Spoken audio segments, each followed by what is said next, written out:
Oke, selamat malam. Shalom Bapak Ibu, saudara sekalian. Malam ini kita sudah sampai pada penghujung dari kitab Hakim-Hakim, yaitu kesimpulan. Bapak Ibu yang tidak mengikuti secara urut masih bisa mengikuti malam ini kesimpulan secara ringkas. Tetapi kalau mau detailnya harus mengulang dari sesi-sesi sebelumnya ya. Oke, untuk itu mari kita tundukkan kepala lebih dahulu. Mari kita berdoa. Bapa di surga, kami sungguh merasa bersyukur kalau setiap Rabu malam kami boleh beroleh kesempatan untuk belajar Alkitab secara urut dan lengkap dan sesuai konteks Alkitabiah. Terima kasih Bapa, kami percaya ini berkat yang dari Tuhan.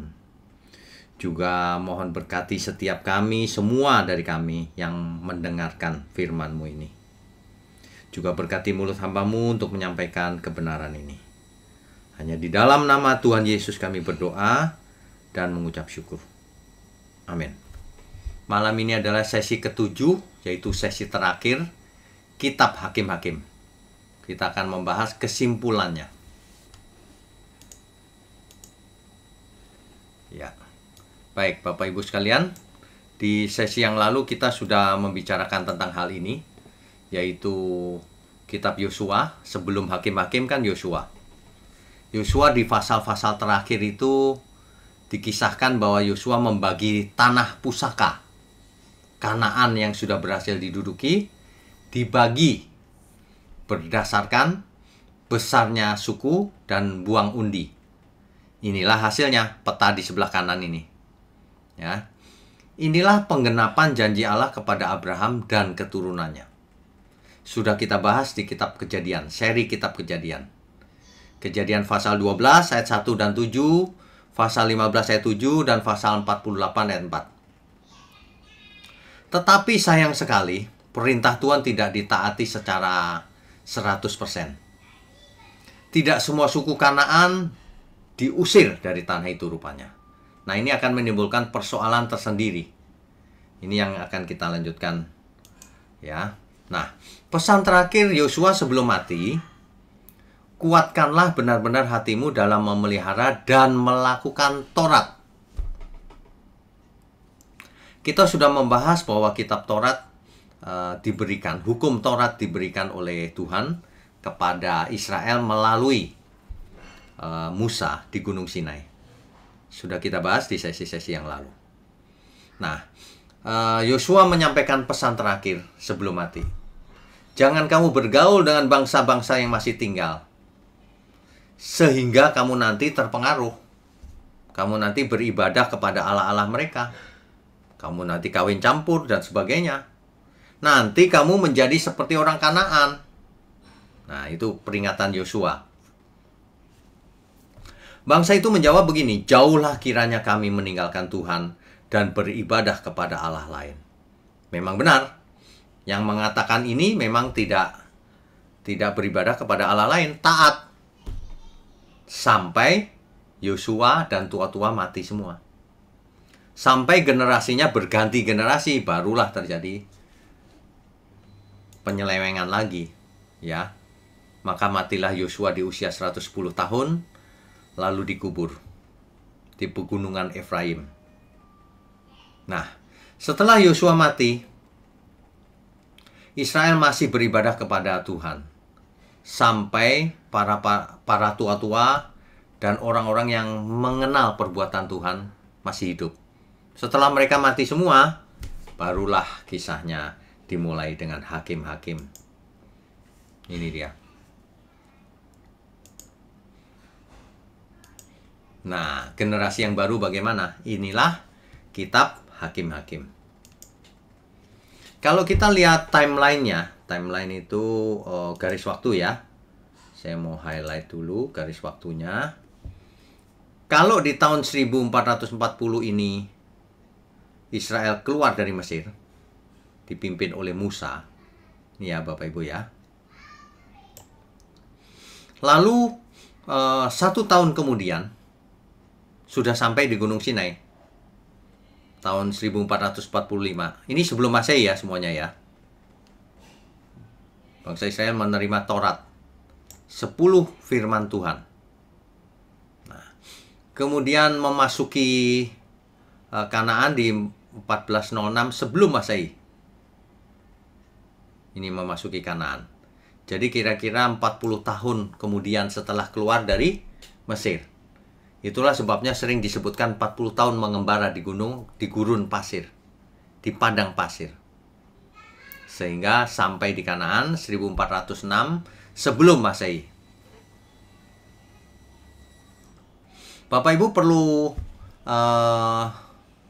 perlu tahu ya bahwa ketika Alkitab mengisahkan tentang kisah-kisah Alkitab, itu bukan berarti bangsa-bangsa di dunia itu belum ada. Semua sudah ada. Ya. Sejak Menara Babel, bangsa-bangsa di dunia sudah ada. Jadi ketika terjadi Exodus, lalu bangsa Israel memasuki Kanaan, 6 tahun kemudian, itu Cina memasuki periode pertama dalam literatur, bidang literatur. 1400 sebelum Masehi. Jadi jangan berpikir ketika Israel masuk ke tanah Kanaan, semua bangsa belum ada. Ada. Bangsa China sudah ada. Ya. Jadi real ini kondisinya, bukan dongeng. Kemudian ketika hakim-hakim memulai, itu dimulai di tahun 1375 sebelum Masehi. Inilah dimulainya hakim-hakim. Sementara itu tidak lama kemudian itu Fir'aun Tutankhamen mati di Mesir. Jadi ini paralel dengan peristiwa-peristiwa di dunia. Ya.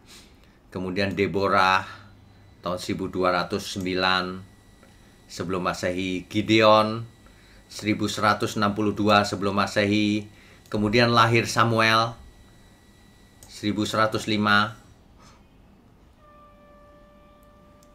Jadi ketika zamannya Simpson, itu Samuel sudah ada. Samuel sudah berumur berapa itu? 30 tahun. Jadi, nah, kemudian setelah zamannya Simpson kan zamannya hakim-hakim berakhir di Samuel kan sebenarnya. Hakim terakhir itu sebenarnya Samuel. Nanti di kitab berikutnya kita akan belajar. Kemudian Israel menjadi negara, bentuknya kerajaan, monarki.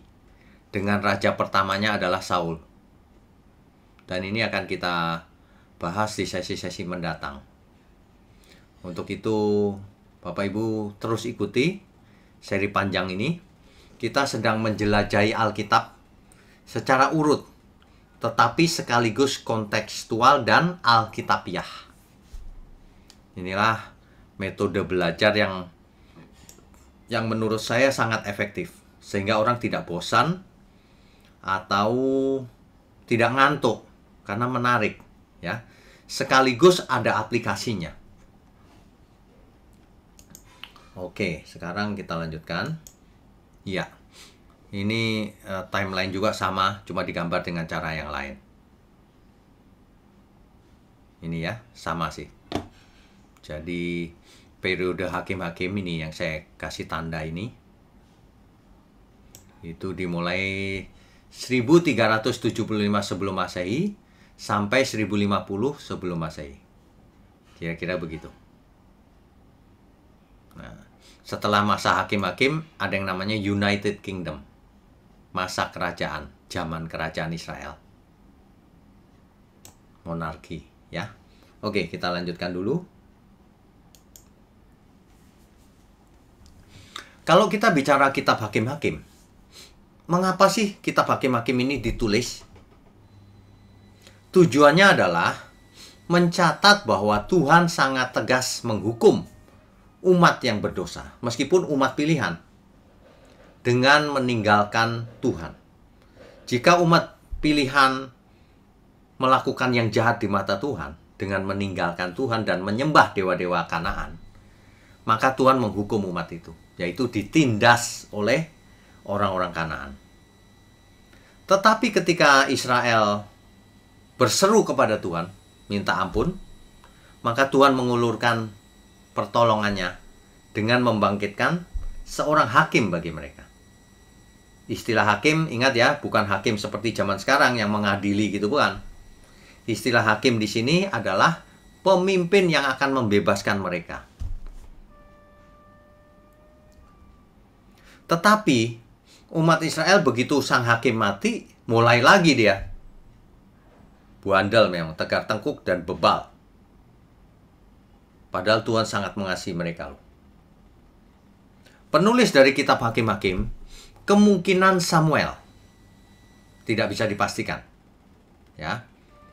Ditujukan kepada siapa? Kepada umat Israel. Berlokasi di mana? Di Kanaan, atau yang sekarang disebut Israel. Tahun penulisannya itu 1375 sebelum Masehi tadi itu, zamannya Hakim-Hakim dimulai.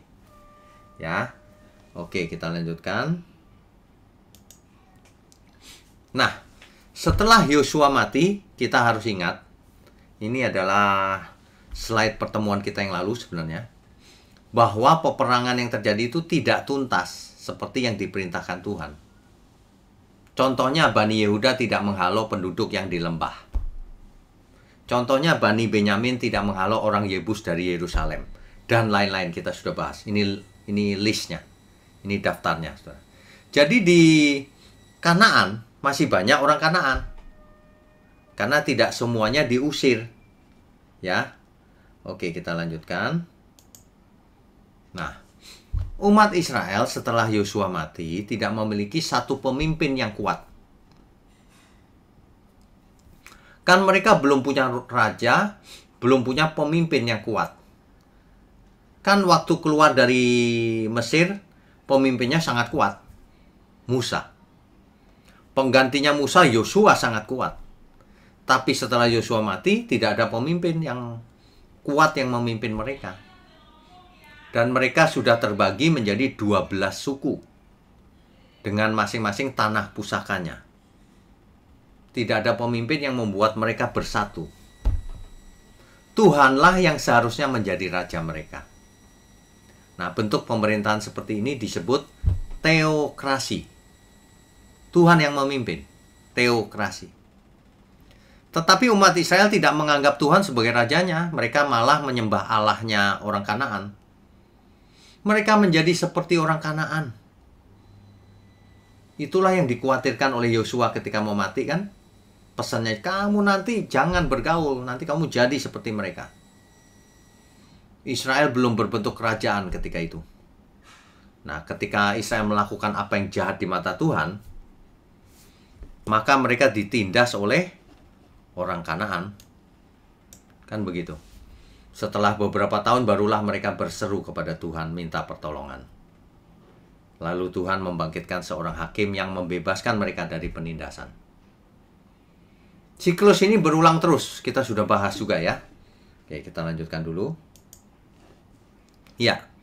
Jadi siklus inilah yang terjadi di hakim-hakim, zamannya hakim-hakim. Ya. Ketika Israel melakukan yang jahat di mata Tuhan, maka Tuhan menghukum. Israel ditindas oleh orang-orang Kanaan. Setelah berapa lama tidak tahan, Israel berseru kepada Tuhan. Lalu Tuhan membangkitkan seorang hakim untuk membebaskan Israel dari penindasan Kanaan. Dan lalu negeri itu aman. Selama hakim itu masih hidup. Selama masih ada pemimpinnya. Ketika hakim itu mati, ganti generasi. Mulai lagi siklus ini berjalan terus. Ini yang terjadi di kitab Hakim-Hakim ya. Jadi ini siklusnya. Kita sudah bahas sesuai dengan sketsa tadi ya. Nah, ini adalah ke-12 hakim-hakim Israel. Bapak Ibu, saya sudah buat daftarnya. Kita tidak perlu menghafal. Kita sudah bahas semuanya ini di sesi-sesi yang lalu. Dari sesi pertama sampai sesi sebelum hari ini, Rabu yang lalu. Ya. Bagaimana Israel ditindas berapa tahun, kemudian aman berapa tahun. Ini semua ada nih. Sudah saya buat tabelnya. Nanti bisa Bapak Ibu baca kembali, diulang kembali video ini kalau mau tahu catatan ini ya. Yang terakhir kita bahas adalah Simson. Ini yang paling bawah ini. Simson itu musuhnya Filistin. Israel ditindas 40 tahun, lalu setelah itu aman 20 tahun. Ya. Khusus tentang Simson ini sangat unik. Tidak ada di seluruh Alkitab yang seperti Simson. Simson ini manusia super sebenarnya. Nggak ada yang seperti Simson. Ya kalau perang, maju sendirian, nggak butuh orang lain. Ia membunuh ribuan orang Filistin sendirian. Ia merobek mulut singa dengan tangan sendirian, tangan kosong. Ini luar biasa sebenarnya. Ini superhero ini. Sebenarnya Simson itu punya kekuatan super. Cuma sayang, karakternya buruk. Kita sudah belajar di yang lalu. Ia melirik perempuan Filistin sebagai istrinya. Lalu diperlakukan tidak baik oleh dia. Ditinggal begitu saja. Sehingga akhirnya dibunuh oleh orang Filistin, istrinya ini. Dan ayahnya, mertuanya itu. Dibakar hidup-hidup. Simson juga datang kepada pelacur di Gaza. Ini karakter buruk sekali. Dan yang terakhir tergila-gila lagi dengan Delila. Sampai-sampai ia menceritakan kelemahannya sendiri.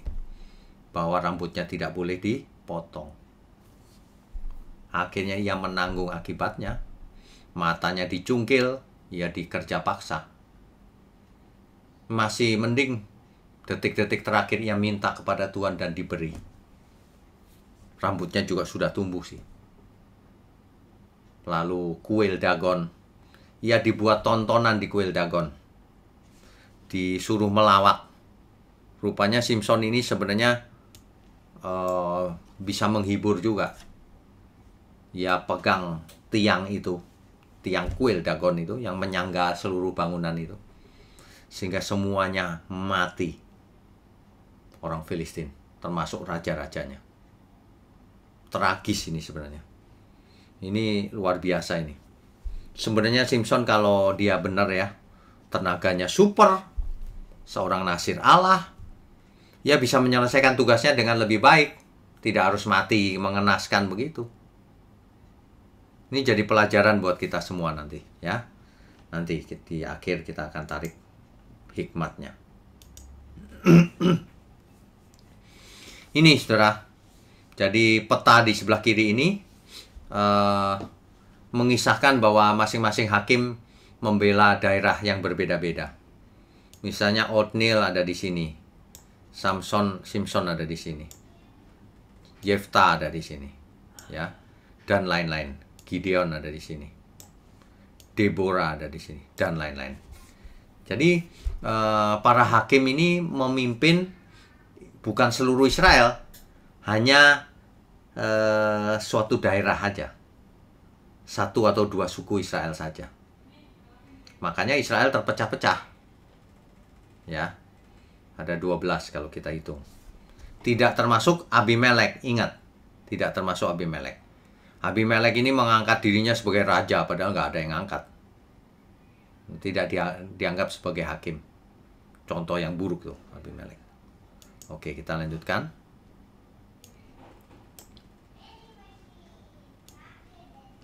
Ya, jadi Israel dalam kitab Hakim-Hakim ini mengalami penurunan moral, akhirnya sampai pada titik terendah. Kenapa? Akhirnya, ini saya gambar di sebelah kanan ini seperti spiral yang makin turun gitu.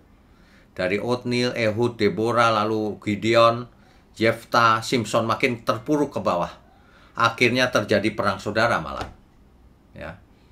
Di sesi-sesi akhir kita tahu bahwa ada banyak sekali sesuatu yang buruk, penurunan moral. Di sesi yang lalu kita sudah membahas bagaimana seorang Lewi, keturunan Lewi itu kan biasanya jadi imam ya.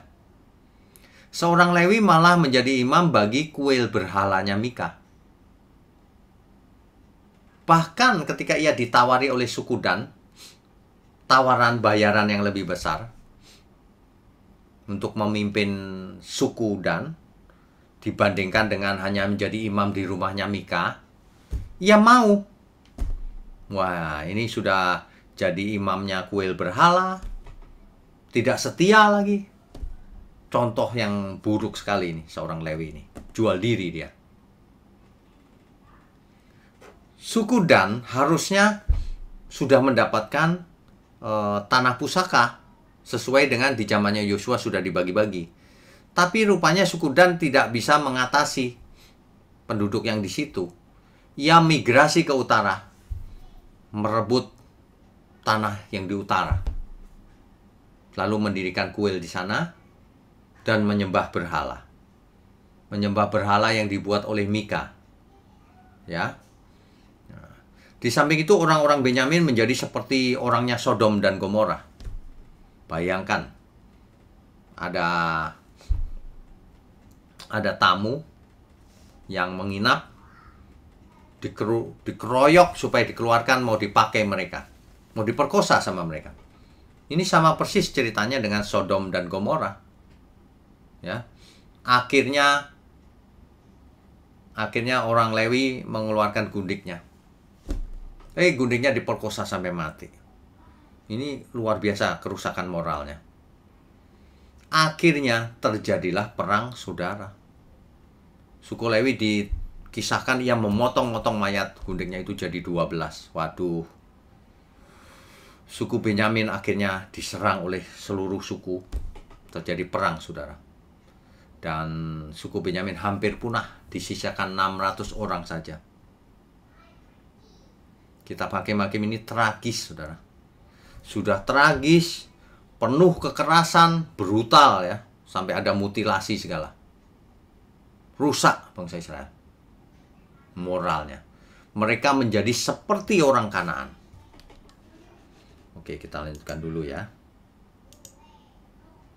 Jadi, catatannya tentang kitab Hakim-Hakim. Dari dulu, waktu kita masih sekolah minggu, masih ingat nggak dulu? Kita diperkenalkan dengan tokoh-tokoh Gideon, Deborah, Yefta, Simpson and Delilah. Terkenal sekali Simpson dan Delilah waktu sekolah minggu.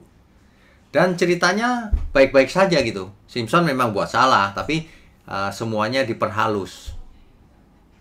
Jadi tidak dikisahkan secara lengkap sisi buruknya dari kisah-kisah hakim-hakim ini. Di mana di dalamnya terdapat kata gundik, pelacur, mutilasi, perkosaan, pembunuhan, dan sebagainya. Tentu saja sekolah minggu nggak belajar begitu ya. Tapi pengetahuan kita dari sekolah minggu tidak pernah diupdate. Itu terus. Sehingga tema keseluruhan kitab tidak dapat ditangkap dengan baik. Nah, sekarang kita sudah mengerti secara utuh. Jadi seharusnya kita sudah menangkap secara utuh kitab Hakim-Hakim itu. Sisi buruknya seperti apa, rusaknya seperti apa. Begitu ya. Kalau belajar harus apa adanya. Ya. Kitab Hakim-Hakim ini penuh dengan kekerasan. Ya, pembunuhan, perkosaan, ada pelacur, ada gundik dan sebagainya. Tidak menjadi contoh yang baik bagi kita. Ingat ya, kalau kita belajar itu bukan yang baik-baik saja. Dari kisah yang negatif pun kita mendapatkan hikmat bahwa kita jangan seperti itu rusaknya gitu. Makanya Alkitab dengan jujur menulis apa adanya. Semuanya dipaparkan apa adanya. Tidak direkayasa. Itu bukti bahwa Alkitab jujur sekali. Sebab kalau Alkitab direkayasa pasti yang kasus buruk-buruk kita hapus. Ya. Tidak, Alkitab bukan direkayasa. Ya, yang penting adalah begini, hikmatnya apa untuk kita? Nah, ini yang penting. Ya, yang pertama kita perlu ingat, Tuhanlah Raja kita yang sebenarnya. Itu harus diingat sampai sekarang. Raja kita yang benar adalah Tuhan semesta alam. Allahnya Abraham, Allahnya Ishak, Allahnya Yakub, Allahnya Israel. Itulah tuh Raja kita yang sebenarnya. Jangan kita pernah berani menjauh atau meninggalkannya. Kapanpun, dimanapun, dalam segala hal. Jangan pernah meninggalkannya. Apalagi menyembah berhala. Waduh, itu benar-benar tidak takut Tuhan dan tidak mengasihi Tuhan.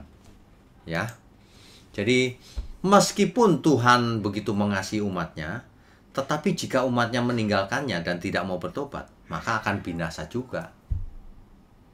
Ya,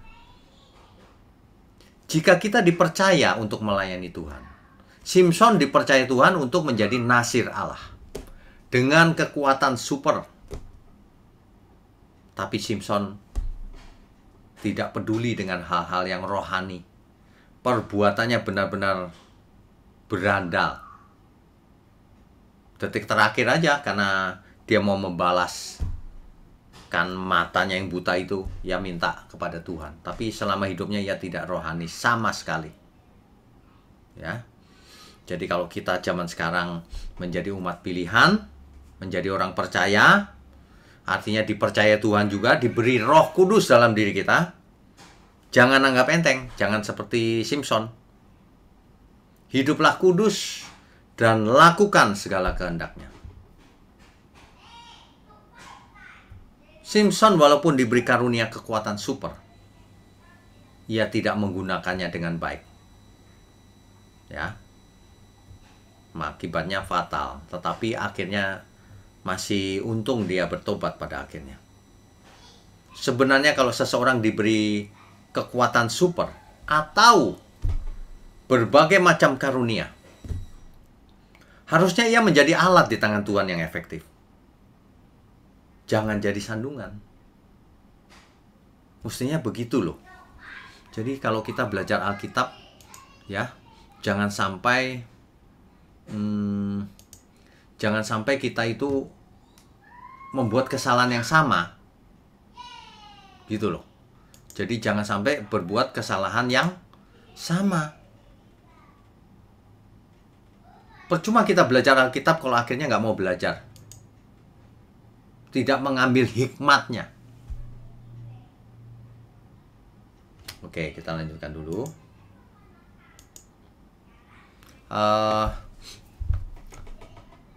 Pertemuan kita Rabu depan itu adalah kitab Rut dengan tema nenek moyang Mesias. Kitab Rut ini kita hanya satu kali pertemuan, saudara. Setelah itu baru kita lanjut ke kitab berikutnya.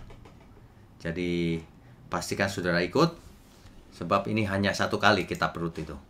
Tidak panjang-panjang. Intinya saja yang kita ambil, ya. Oke. Nah, coba kita renungkan baik-baik. Di perjanjian lama itu kita sudah belajar banyak. Di kitab Hakim-Hakim, khususnya yang terakhir ini. Kita harus mengambil hikmatnya. Sebab percuma seseorang belajar Alkitab hanya sebagai pengetahuan, tapi tidak mengubah bagaimana ia hidup.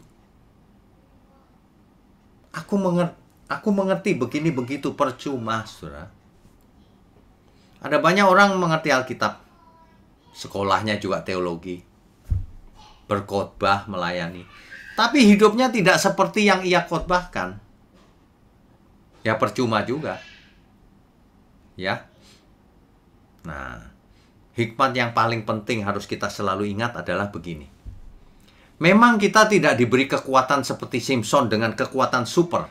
Tidak. Tapi kita diberi hal yang lebih hebat dari itu. Apa itu? Roh Allah. Roh yang maha tinggi. Roh Kudus. Tinggal dalam diri kita. Itu lebih dari kekuatan super. Menyertai kita selalu.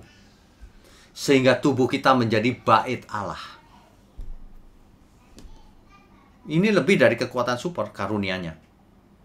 Sebab Roh Kudus atau Roh Allah adalah sumber segala karunia. Tergantung daripada kita, apakah kita bisa dipercaya atau tidak. Sebab orang yang bisa dipercaya, ditambah-tambahkan karunia-Nya. Tapi orang yang tidak bisa dipercaya, apa yang ada padanya diambil sekalian.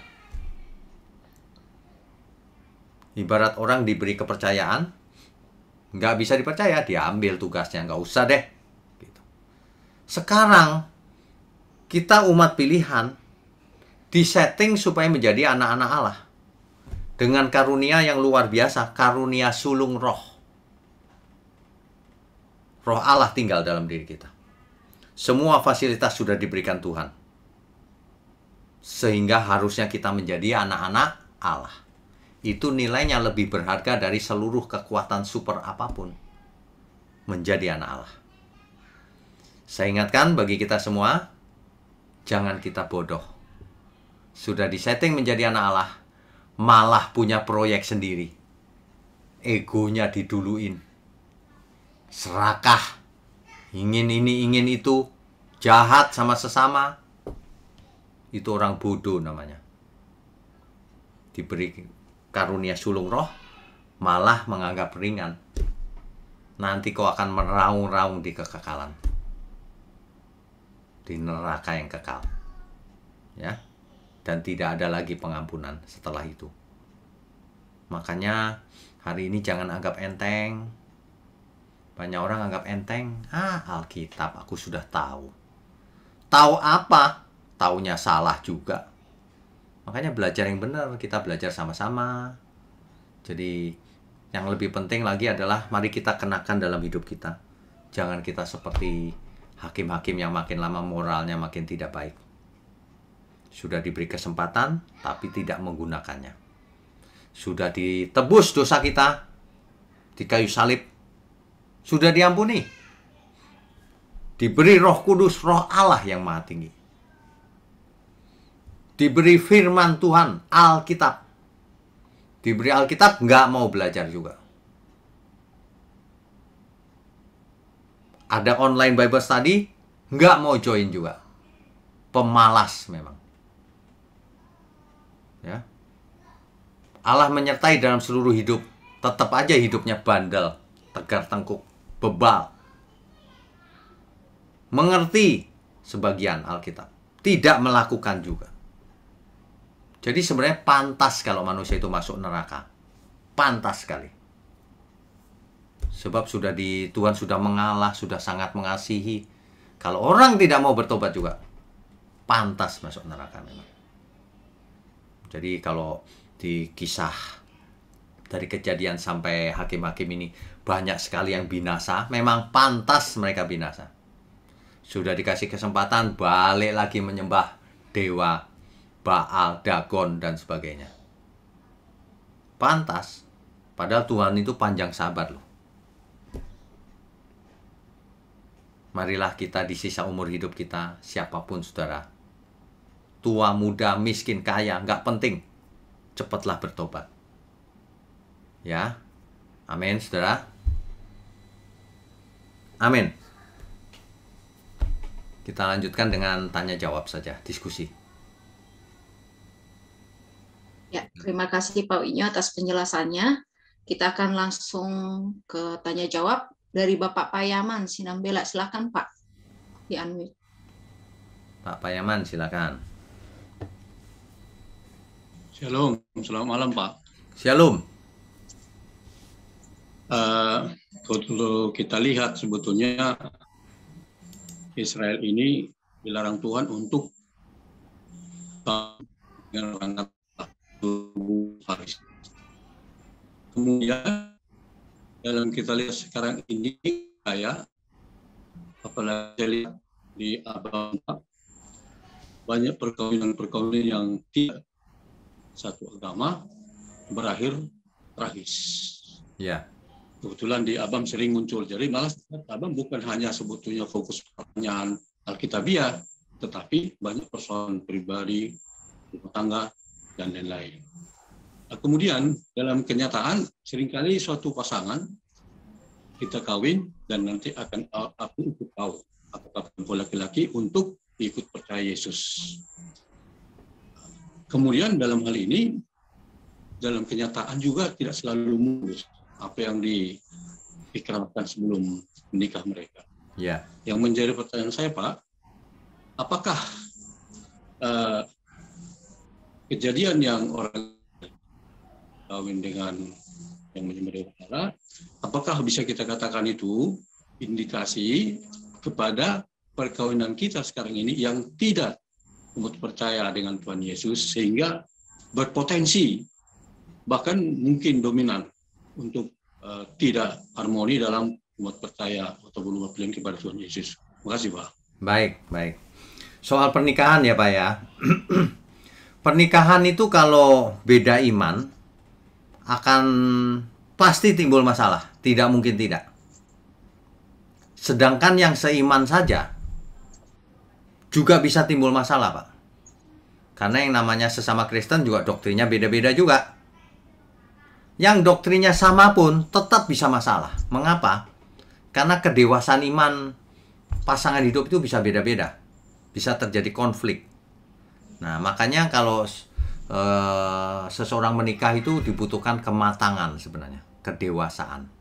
Sebab kalau tidak bahaya. Banyak pernikahan yang gagal itu karena itu. Meskipun sudah dibimbing. Karena tidak dewasa ya gampang cerai malahan. Menurut saya sih begitu, Pak Yaman. Jadi kalau ada yang cari pasangan jangan memudahkan, nanti saya menangkan dia, sekarang beda agama nggak apa-apa gitu. Wah, itu cari penyakit tuh. Begitu, Pak Yaman? Nggak tahu menjawab atau tidak ya? Ya, artinya ini maksud saya tanyakan, Pak, supaya juga barangkali kepada yang mendengar, ya, janganlah misalnya kita berspekulasi. Ya. Ini kan masalah iman, Pak, kan? Akhirnya Betul. kalau kita udah terlanjur, malah jadi neraka. Betul. Hubungan itu, Pak, kan? Betul. Nah. Betul. Jadi saya sarankan begini, untuk orang-orang yang tertarik dengan yang pasangan yang berbeda iman, itu lebih baik tidak usah pacaran, teman saja. Kalau mereka mau bertobat, ikut iman yang sama, barulah menjalin hubungan. Kalau tidak, nggak usah dulu. Jangan ditunda waktu pernikahan baru bicara iman. Nanti ribut. Bicara iman tuh di depan. Kalau nggak sama ya sudah, bersahabat saja, berteman saja gitu. Begitu Pak Yaman ya. Makasih Pak. Satu lagi Pak ya. Ya silakan.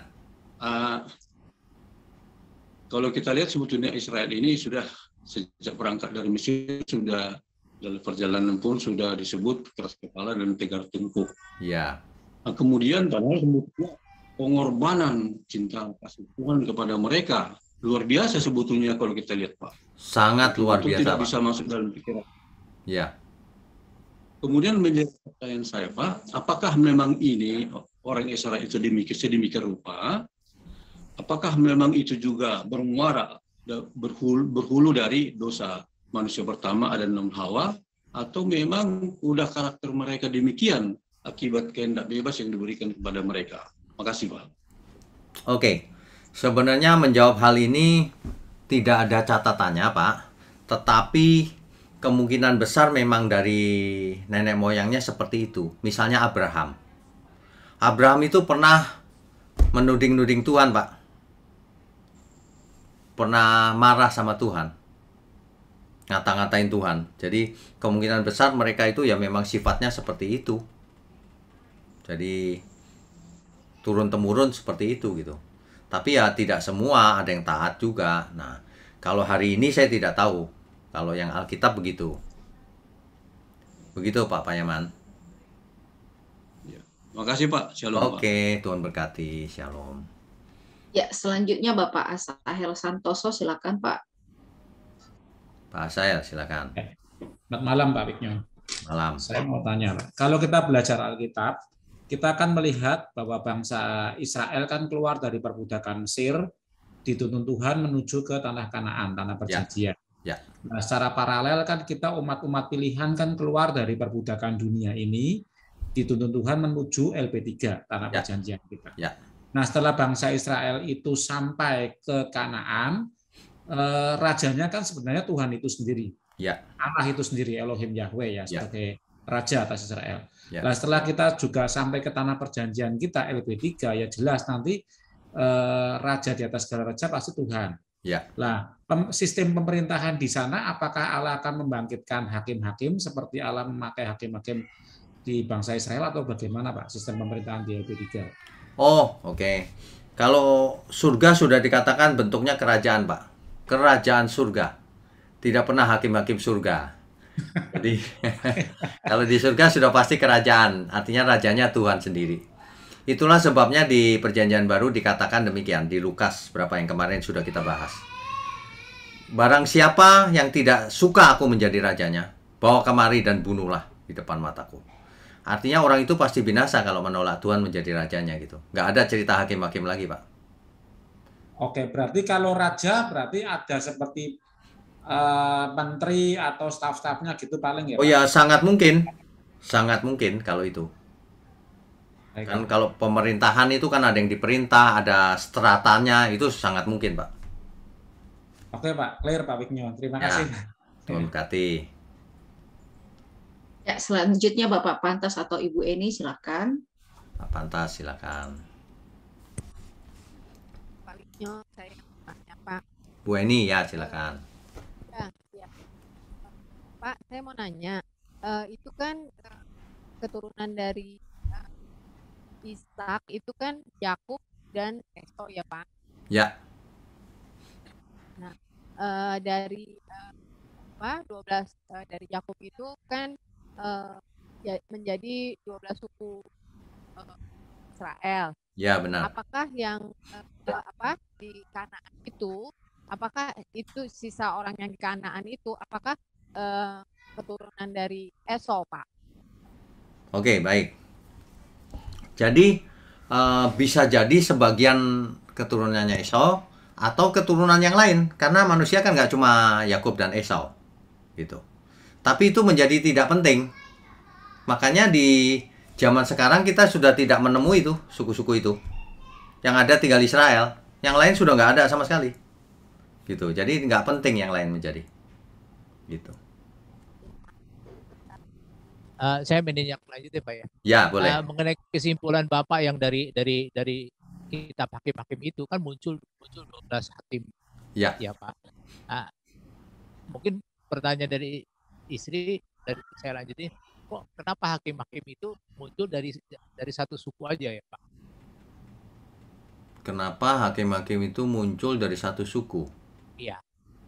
Maksud saya gini, kenapa nggak langsung membebaskan dari penindasan dari suku itu gitu loh? Oh, oke, baik. Karena kasusnya memang ini, Pak, pecah-pecah 12 itu. Jadi bukan per negara gitu.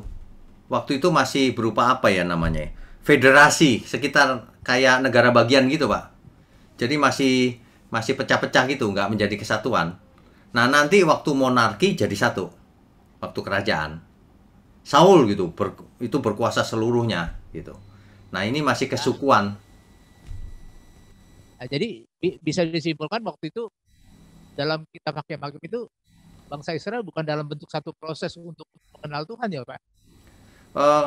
Satu proses untuk mengenal Tuhan, iya, karena memang dari Keluaran kan ditekankan terus tuh, aku yang membawa engkau keluar dari Mesir. Nah, tapi setelah sampai Kanaan menjadi pecah 12 itu masalahnya. Jadi ya, federasi dia.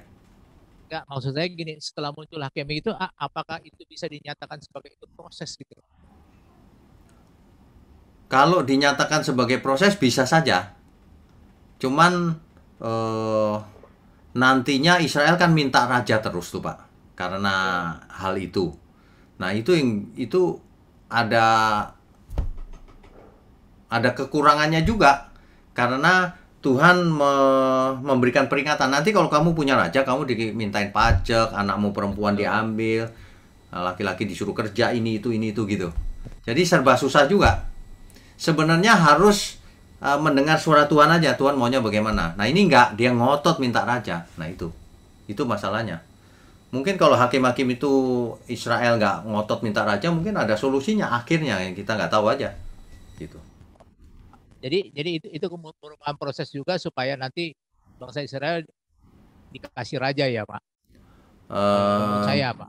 Bisa jadi, bisa jadi. Tapi Israel minta raja itu salah loh Pak. Itu dianggap salah oleh Tuhan. Tuhan berkata gini, yang ditolak oleh Israel itu aku, gitu. Karena minta raja kan, sedangkan rajanya aku sebenarnya gitu. Tapi ya prosesnya diizinkan Tuhan akhirnya. Ya sudah kasih raja deh gitu. Baik Pak. Ya. Tuhan berkati Pak. Tuhan berkati. Baik, selanjutnya Bapak Budi Santoso, silakan Pak. Pak Budi silakan. Ya, thank you. Shalom Pak Wigno. Shalom. Berkaitan dengan Yefta yang bernasar ya, waktu itu. Ya. Saya sering dengar ya cerita soal nasar. Gitu. Ya. Nah, teman saya pernah cerita, gitu. Temannya dia itu mamanya sakit gitu. Terus dia bernasar minta kesembuhan mamanya gitu. Nah, tapi terus mamanya meninggal gitu. Nah, dia jadi kecewa dan meninggalkan Tuhan gitu. Nah, awalnya sih saya emosi ya dengarnya ya. Kok pikiran butuh dia gitu. Bukannya dia yang butuh Tuhan gitu. Kemudian saya kasihan juga gitu. Nah, pertanyaan saya untuk orang yang udah terlanjur salah cara pikirnya ya kayak gitu itu cara menyadarkannya gimana? Ya, oke, baik. Ini sulit sekali memang. Jadi kalau orang salah berpikir, menyadarkannya nggak mungkin instan juga. Apalagi kalau itu sedang bersedih hati gitu, sulit. Berjalannya waktu harus digiring kepada pengajaran yang seperti ini. Nanti dia tanya, nanti lama-lama dia iya juga ya gitu. Jadi jangan pernah berpikir bisa memaksa Tuhan. Itu salah itu, pemikiran itu. Memangnya kalau kita nasar pasti dikasih sama Tuhan? Enggak. Memangnya kalau kita berdoa dalam nama Yesus pasti dikasih? Enggak juga. Itulah yang akan saya bahas di hari Minggu ini, doa yang benar. Itu. Jadi banyak orang berpikir dengan kebutuhannya sendiri. Kalau semua orang dengan nasar bisa dikabulkan Tuhan, nggak ada orang mati Pak di dunia ini. Tiap kali mau mati, nasar Tuhan. Kalau mamaku ini hidup, aku rajin ke gereja. Nanti berikutnya sakit lagi, nasar Tuhan, aku lebih rajin lagi. Ya terus permainan gitu, nggak ada cerita itu. Manusia memang pasti mati gitu. Sebenarnya orang-orang seperti ini kasihan sih. Kasihan. Bayangin, dia meninggalkan Tuhan terus kemana? Saya mau tanya. Ada solusi? Nggak ada kan? Rugi sendiri dia. Kasihan. Mestinya itu seperti pemazmur itu loh. Saya sering berkata seperti itu. Ketika dadaku sesak, sedih, dan sebagainya, aku nggak ngerti kenapa ini terjadi, kenapa doaku nggak dikabulkan dan sebagainya. Aku akan mendekatkan diri pada Tuhan. Biarin deh aku nggak ngerti, tapi aku mau dekat Tuhan. Begitu aja, itu solusinya. Bukan malah meninggalkan, salahnya Tuhan apa? Bukan Tuhan yang butuh kita yang butuh Tuhan. Gitu. Begitu ya, Pak Budi? Ya, thank you, Pak. Ya, Tuhan berkati. Selanjutnya, nggak ada namanya, Pak. Pak, tolong perkenalkan diri, Pak, sama Saudari 20. Ya. Oto ya, Pak? Pak. Selamat malam, saya Pak Oto. Ya, Pak Oto. Ya. Maaf, saya nggak bisa bikin. Iya, nggak apa-apa, Pak. Yang penting kita tahu, Pak Oto. Selamat malam, Pak Wigno. Selamat malam. Ya. 20. Kalau saya menanggapin kejatuhan bangsa Israel saat itu, ya. Pada saat sekarang pun kejatuhan kehidupan orang Kristen di zaman sekarang itu hampir sama. Ya. Penyebabnya apa? Oke. Karena kita ini adalah sebelum saya menjadi Kristen ataupun sebelum Kristen masuk, kita harus tahu di belakang kita itu apa. kita ini ada kebudayaan ataupun adat istiadat dari orang tua ataupun adat istiadat. Terus kemudian itu ada penyembahan pagan yang tidak terasa, yang tidak boleh dilakukan. Tetap mereka orang Kristen, mereka tahu, mereka diajarkan, tetapi mereka menyembah pagan-pagan tersebut. Dan jenis apapun, termasuk masalah mencari keuangan yang tidak wajar. Itu hal-hal yang menjatuhkan kehidupan orang Kristen saat ini. Terus terjadinya apa? Menduakan Adonai. Ya. Menduakan Adonai. Itu yang sangat saya sepakat dengan Pak Wignyo. Saya lihat kalau Pak Wignyo menerangkan itu mempunyai kerinduan untuk semua kita itu ada masuk di dalam kerajaan Allah atau masuk di Firdaus. Itu kerinduan. Tetapi kadang-kadang kita ini hanya orang Kristen yang mau mencari pengetahuan. Saya hanya mengimbau, saya memohon, dan saya juga tetap berdoa supaya semua, apalagi kita yang ada di grup ini ataupun yang ada yang di Zoom ini, kalau boleh tolonglah, jangan sama dengan bangsa Israel itu. Kadang-kala kita suka sekali mengatakan bangsa Israel begitu, tetapi kita siapa? Nah, itu loh. Tetapi tolong, iman atau Roh Kudus yang ada di tubuh kita yang diberikan oleh Tuhan yang sangat besar daripada segalanya, hargai, taat. Kita harus taat. Saya kasihan Pak Wignyo sangat menerangkan itu, sangat keterlaluan kalau nggak mengerti. Saya tahu Pak Wignyo punya hati. Tadi pagi juga Pak Wignyo mengirimkan sesuatu itu. Hidup hanya satu kali. Jangan sia-siakan hidup itu. Saya menangis Pak Wignyo. Terima kasih Pak Wignyo. Terima kasih. Puji Tuhan. Terima kasih untuk sharingnya ya Pak Oto ya. Ini menguatkan kita juga sih. Oke, terima kasih Pak Oto. Tuhan berkati. Berikutnya. Ya, selanjutnya Ibu Meme Pardosi, silakan Bu Meme. Ibu Meme. Pak Lino, selamat malam. Selamat malam. Terima kasih ya Pak untuk firman malam ini. Terima kasih juga waktu yang sudah Bapak sediakan untuk kami ya Pak ya.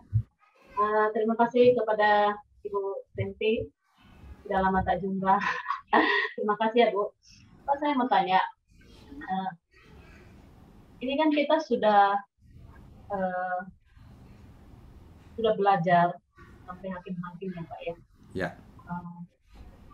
Kitab hakim-hakim ini mengajarkan kita bagaimana kegagalan umat Allah dalam mentaati perjanjiannya kepada Allah dan akibatnya yang harus mereka alami dari ketidaktaatan mereka. Walaupun Allah melihat umatnya gagal dalam berjalan mengikuti Dia karena ketidaktaatan mereka, tetapi Allah juga mengasihi mereka, yang umat-umatnya yang telah Allah pilih. Ya, benar. Memberikan penyelamatan untuk berdiri dari kejatuhan mereka ya Pak ya. Benar. Penderitaan kadangkala merupakan cara Allah mengajar kita atau umatnya yang tidak mau taat kepadanya. Sangat benar. Ini jelas sekali Pak. Cuman saya mau bertanya, semua yang di dalam Alkitab ini kan Pak terjadi, apalagi perjanjian lama. Terus seperti yang Bapak beritahukan tadi, setelah waktu Menara Bible sudah didirikan, ya.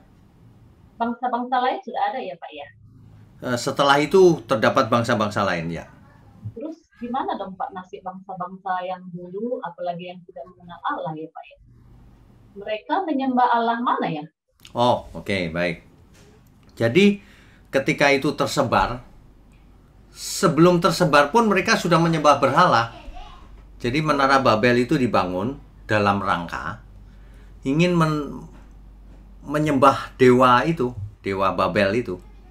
Jadi di puncaknya Menara Babel itu mau dibangun suatu kuil penyembahan terhadap dewa. Dewa Marduk namanya. Nah, itu sudah kita bahas di kitab Kejadian. Jadi ada banyak dewa di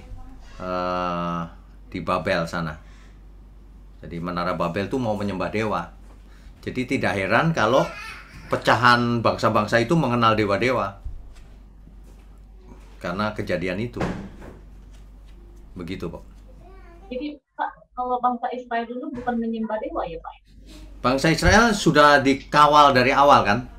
Bahwa keluar dari Mesir, sudah jelas tuh, akulah Tuhan yang mengeluarkan kau dari Mesir. Sudah dikasih tahu padahal. Tapi nyembah dewa juga akhirnya. Sampai di Kanaan. Memang bandel. Kayak zaman sekarang aja Bu Meme.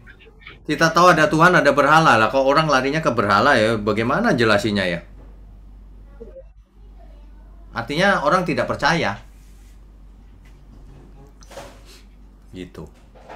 Terus gimana dong Pak sekarang bangsa Israel? Apa mereka juga ada yang menyembah patung berhala ya? Maksud saya zaman sekarang juga. Oh, saya rasa zaman sekarang sudah tidak ada yang menyembah berhala ya. Cuman yang ada adalah sekuler. Tidak religius ya, sekuler. Kemudian ada yang Judaisme, tidak percaya Tuhan Yesus. Hanya percaya perjanjian lama. Tapi juga ada yang mulai percaya Tuhan Yesus. Tidak. Jadi ada 3 golongan Israel. Sedikit-sedikit saya sudah mengerti Pak. Oh, saya puji Tuhan. Iya Pak, puji Tuhan sekali karena Bapak juga ini merubah mindset saya. Puji Tuhan. Terus saya filter. Ya Pak, terima kasih juga lah untuk kesabaran Mantap. Bapak. Ya, mantap. Puji Ya, Tuhan. Pak. Terima kasih ya Pak. Ya, Tuhan berkati.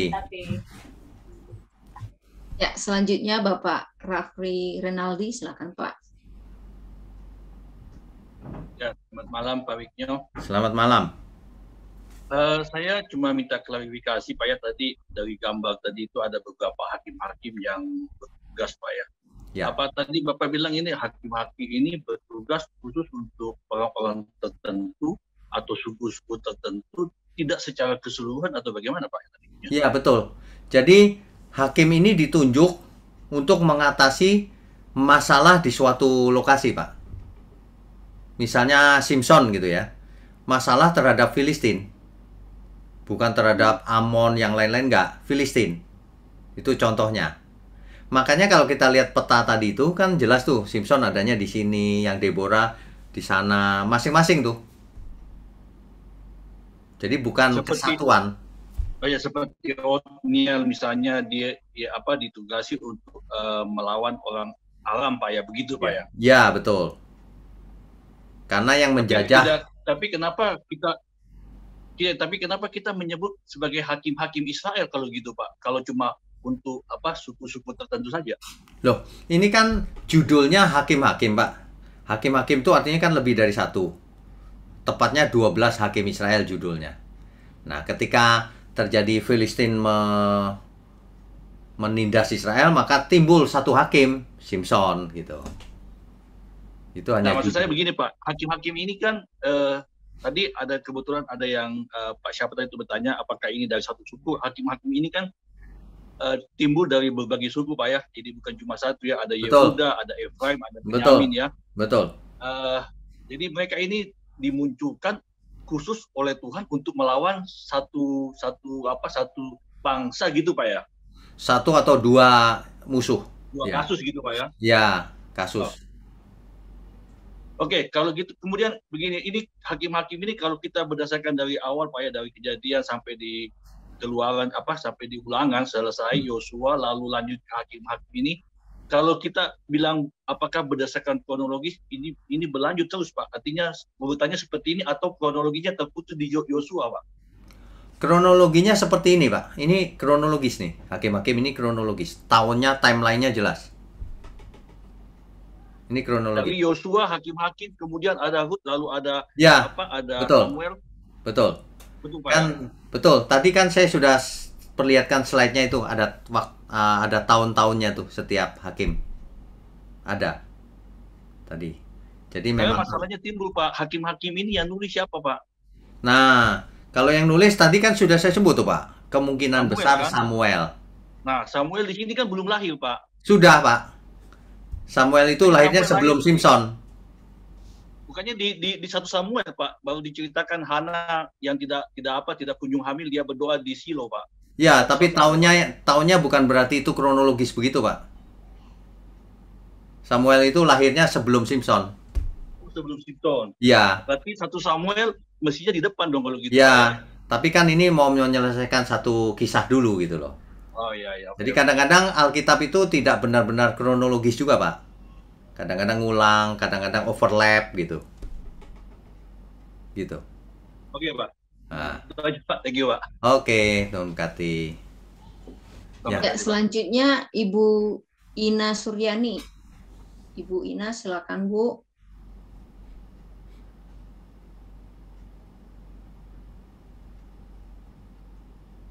Silakan Bu Ina. Saya enggak bertanya, itu tadi kepencet terus saya enggak bisa kembali. Oh ya udah, nggak apa-apa Bu, Tuhan berkati ya. Ya maaf Pak Wik. Nggak apa-apa. Oke, berikutnya. Ya, selanjutnya Ibu Eli. Silakan Bu. Bu Eli.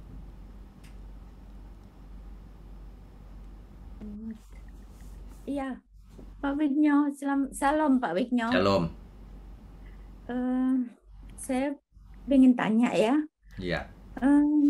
Kalau orang-orang yang kudus yang sudah sampai ke surga nanti ya, itu masih ada yang berbuat dosa, Pak? Oh, oke, baik. Jadi gini Bu, ditulis di Alkitab, di sana tidak ada air mata. Artinya tidak ada kesalahan apapun juga. Artinya tidak ada dosa lagi di surga. Jadi orang yang sudah sampai sana nggak mungkin berbuat dosa lagi, Bu. Rajanya Tuhan sendiri soalnya. Iya, tapi dahulu Adam dan Hawa itu. Adam dan Hawa kan nggak punya pengalaman, Bu. Baru diciptakan. Kalau kita nanti kan sudah punya pengalaman. Waduh, itu temanku siapa itu kok nggak ada di sini, berarti terbakar di neraka. Jadi nggak mungkin. Berani ya. Nggak berani lah, masa masih berani juga ya, bingung kita nanti. Kalau Adam Hawa nggak punya pengalaman, Bu. Jadi ketipu kan?